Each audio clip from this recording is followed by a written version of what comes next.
अस्सलाम वालेकुम, कैसे हैं आप सब लोग? आई होप सो आप सभी ठीक-ठाक होंगे और रमज़ान की आज मैं इफ्तारी बनाने लगी हूँ और आप लोगों के साथ अपनी इफ्तारी की रूटीन शेयर करूँगी। तो आज जो है ना वो मैं फ़र्स्ट इफ्तारी घर में बना रही हूँ क्योंकि पहली 2 इफ्तारियाँ ना हमारी घर से बाहर ही हो गई थी, तो ये मैं तीसरे रोज़े की इफ्तारी जो है ना वो घर पर तैयार कर रही थी। तो यहाँ पर ना मुझे आज टाइमिंग का भी थोड़ा-सा इश्यू हो गया क्योंकि जब पहला रोज़ा या पहली इफ्तारी आप बना रहे हो ना तो आपको थोड़ा-सा टाइमिंग का इश्यू हो ही जाता है। आपको पता ही नहीं चलता कि जो है ना वो कितने टाइम लगेगा प्रिपरेशन करने में, अपनी तरफ से आप टाइम पर शुरू करते हैं लेकिन एकदम से वक़्त गुज़र जाता है। तो यहाँ पर मैं बिरयानी के लिए प्याज़ काट रही थी और प्याज़ काटते-काटते एकदम से छुरी इतनी तेज़ थी ना कि मेरे हाथ पे ना अंगूठा इतना ज़्यादा कट गया उसकी स्किन और ना खून रुकने का नाम ही नहीं ले रहा था। एक वहाँ से टाइम की इतनी जल्दी थी और दूसरा जो है ना ये अंगूठे ने काम दिखा दिया और इतना ज़्यादा दर्द भी हो रहा था ना मुझे और फिर भी मैं साथ-साथ ना काम करती जा रही थी और अभी मैंने इसके ऊपर बैंडेज लगाना था। मैंने 2 दफ़ा बैंडेज लगाया लेकिन पानी में काम करते हुए जो है ना वो सारा बैंडेज जो है वो उतर रहा था बार-बार, तो मैं सोच रही थी कि क्या करूँ क्योंकि खून रुक ही नहीं रहा था।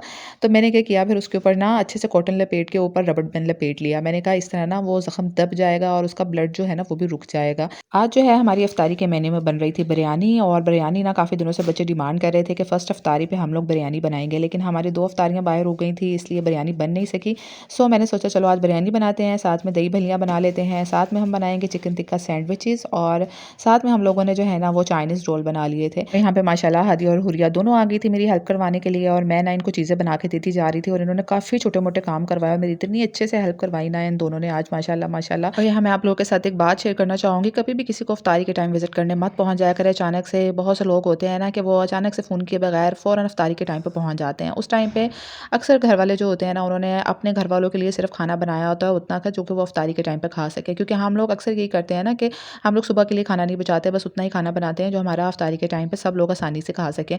तो अगर आप फ़ोन किए बगैर, कॉल किए बगैर उस टाइम पे पहुँच जाएँगे ना तो इससे मेज़बान बहुत ज़्यादा परेशान हो जाता है, उसे समझ नहीं आती कि वो बाज़ार से खाना मँगवाए सब लोगों के लिए और एकदम से क्या करे क्योंकि उस टाइम पे इफ्तारी का भी वक़्त हुआ होता है।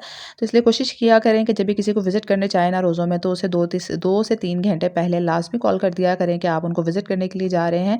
और यहाँ पे मैं जहाँ चाइनीज़ रोल का सारा मिक्सचर रेडी कर रही थी, मैंने थोड़ा-सा ऑयल लिया, उसके अंदर थोड़ी-सी कैबेज, गाजर और कैप्सिकम मैंने डाल ली थी, थोड़ी-सी सोया सॉस, चिली सॉस और विनेगर, काली मिर्च और नमक डाल के मैंने इसको अच्छा-सा मिक्स कर लिया था।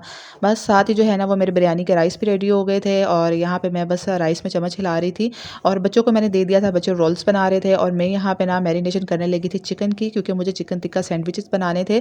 तो मैंने बोनलेस चिकन लिया था, उसके अंदर मैंने लहसुन अदरक का पेस्ट और जो डिब्बे का मसाला आता है ना टिक्का मसाला वही मैंने डाला था, सिरका डाल लिया था और दही डाल लिया था और बस थोड़ी देर मैरिनेशन की थी क्योंकि इतना ज़्यादा टाइम तो मेरे पास है ही नहीं था। तो बस यहाँ पे मैंने इसको फ्राइंग पैन में डाल दिया था और यहाँ पे बिरयानी भी रेडी हो गई थी बस। तो मैं यहाँ पे इसकी लेयरिंग कर रही थी और जल्दी से मैंने इसकी लेयरिंग की और मैंने हरी मिर्चें, लेमन और सारा पुदीना वगैरह काट के रखा हुआ था। शुक्र है ये चीज़ें मेरे पास पहले से रेडी थी और जल्दी-जल्दी से बस इसके ऊपर ये लगाया क्योंकि इसके बगैर तो बिरयानी जो है ना वो हरी-भरी लगती ही नहीं है। थोड़ा-सा फूड कलर डाला और साथ में लास्ट में पुदीना इसके ऊपर गार्निश कर दिया था। तो ये देखिए कितनी ज़बरदस्त हरी-भरी सी बिरयानी की लुक नज़र आ रही है। यहाँ पे मैंने चिकन के अंदर थोड़े से प्याज भी शामिल कर दिए थे। मैंने कहा सैंडविचेज़ में जो है ना अच्छे लगेंगे और ऑनियन जो है ना वो भी साथ में सोते हो गए थे मसाले के अंदर। और यहाँ पे मैंने थोड़ा-सा केचअप ले लिया था। केचअप जो है वो कोई भी ले सकते हैं आप। मैंने यहाँ पे जिंजर गार्लिक वाला जो सॉस होती है वो ले ली थी और इसके ऊपर मैंने सारी जो चिकन की फिलिंग बनाई थी ना वो मैंने इसके ऊपर लगा दी थी। और बस दूसरा पीस इसके ऊपर रखेंगे ब्रेड का और ब्रेड के मैंने किनारे काट लिए थे और इसको हल्का-सा मक्खन या ऑयल दोनों में से कुछ भी लगा के आप इसको अच्छे से ग्रिल कर लें। मतलब इस तरह के ग्रिल पैन पे अच्छी सी लाइन्स आ जाती हैं ना तो वो बड़ा अच्छा-सा सैंडविच की लुक नज़र आती है। और ये मेरे बच्चों ने रेडी किए थे, काफ़ी मोटे-मोटे और हेल्दी-हेल्दी से उन लोगों ने जो है ना वो बनाए थे क्योंकि काफ़ी अच्छी-अच्छी फिलिंग कर दी थी उन्होंने ये जो है ना चाइनीज़ रोल्स के अंदर। तो बस ये मैंने बनाए और साथ में ये दही भल्लियाँ और बिल्कुल एंड का टाइम जो है ना आप इफ्तारी का आ गया था। बस दही भल्लियों के ऊपर मैंने चाट मसाला डाला, इसके अंदर मैंने टमाटर, प्याज़ कुछ भी नहीं डाला था क्योंकि मेरे बच्चों को प्याज़, टमाटर इतना ज़्यादा कोई पसंद नहीं है दही भल्लियों के अंदर।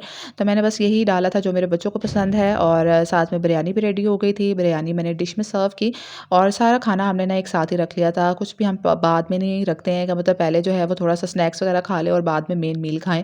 हम लोग सभी चीज़ें साथ रख लेते हैं ताकि थोड़ी-थोड़ी जो है ना वो सभी चख लें और सारा मील भी हम उतना ही बनाते हैं जितना हमारा इफ्तारी के टाइम ईज़िली पूरा हो जाए ताकि खाना बासी ना रहे और फिर अगले दिन के लिए बचा ना रहे। तो यहाँ पे हमारा इफ्तार टेबल सज चुका है, यहाँ पे रोल्स भी हैं और ये थे हमारे चिकन टिक्का सैंडविचेज़, बिरयानी और दही भल्लियाँ और साथ में हम लोगों ने ना दूध जाम मिश्री बनाया था जिसके अंदर हमने तुख्मे बुलंगा डाले थे क्योंकि बच्चों को वो बहुत ज़्यादा पसंद हैं। तो फाइनली जी शुक्र अल्हम्दुलिल्लाह टाइमली हमारी टेबल जो है वो तैयार हो गई इफ्तार की, और हम लोगों ने सारी चीज़ें टाइमली प्रिपेयर कर ली, कुक कर ली। और इसमें बच्चों का बहुत बड़ा हाथ था, क्योंकि बच्चों ने आज मेरा बहुत साथ दिया। उन्होंने छोटी-छोटी चीज़ें जो है ना वो मेरे से लेके बहुत सारा काम किया मेरे साथ। और इस तरह बच्चे आपकी हेल्प करवाते हो ना, आपके हस्बैंड हेल्प करवाते हो, आपके बहुत सारे काम आसान हो जाते हैं और आप ईज़िली सारी चीज़ों को हैंडल कर पाते हैं। तो इसलिए जो है ना अपने बच्चों को आदत डाला करें कि वो आपकी हेल्प करवाया करें, और आपके हस्बैंड जो है ना वो अगर अच्छे हों, आपकी हेल्प करवाने वाले हों ना, तो आपके बहुत सारे काम वैसे ही हो जाते हैं। तो यहाँ पे बस जी हम लोगों ने इफ्तार कर ली थी, और अब मैं ना डाइनिंग टेबल में से सारी चीज़ें उठाई मैंने, और ये होता है सबसे ज़्यादा मुश्किल वक़्त क्योंकि इस टाइम पे आपने जो है ना वो अपना किचन साफ़ करना होता है, क्योंकि जब हम इफ्तार बनाते हुए किचन में चीज़ें बिखेरते हैं ना, तो हमें कुछ भी नहीं समझ आ रहा होता।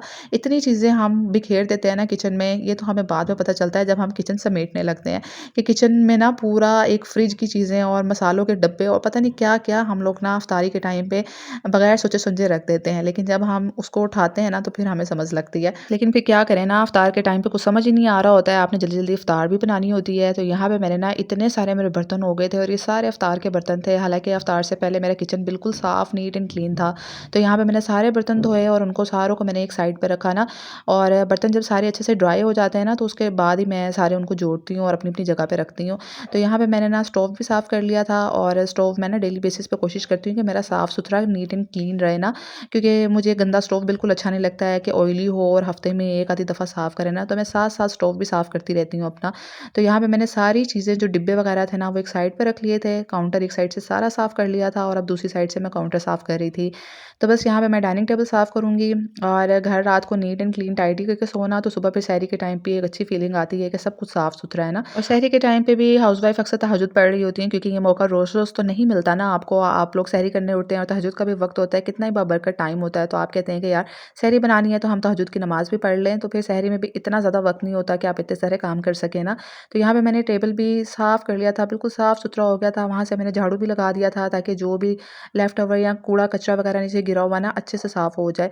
तो यहाँ पे मैंने ना पानी गिरा दिया था, और अच्छे से किचन को ना मैंने वॉश ही कर दिया था, क्योंकि मुझे पता था किचन का फ्लोर जो है ना काफ़ी ऑयली सा, और चीज़ें काफ़ी सारी गिरी हुई थी। तो यहाँ पे मैंने पंखा चला दिया था ताकि किचन सारा नीट एंड क्लीन हो जाए। तो बस यहाँ पे मेरा सारा kitchen neat, clean and tidy हो गया था, और मुझे इतना सुकून और राहत मिल रहा था कि आज का दिन भी माशाल्लाह बहुत अच्छा गुज़र गया। तो चलो इंशाल्लाह नेक्स्ट व्लॉग में मिलूँगी। अब पढ़ेंगे तरावी की नमाज़, और आप लोग अपना बहुत सा ख़्याल रखना। Take care. अल्लाह हाफ़िज़।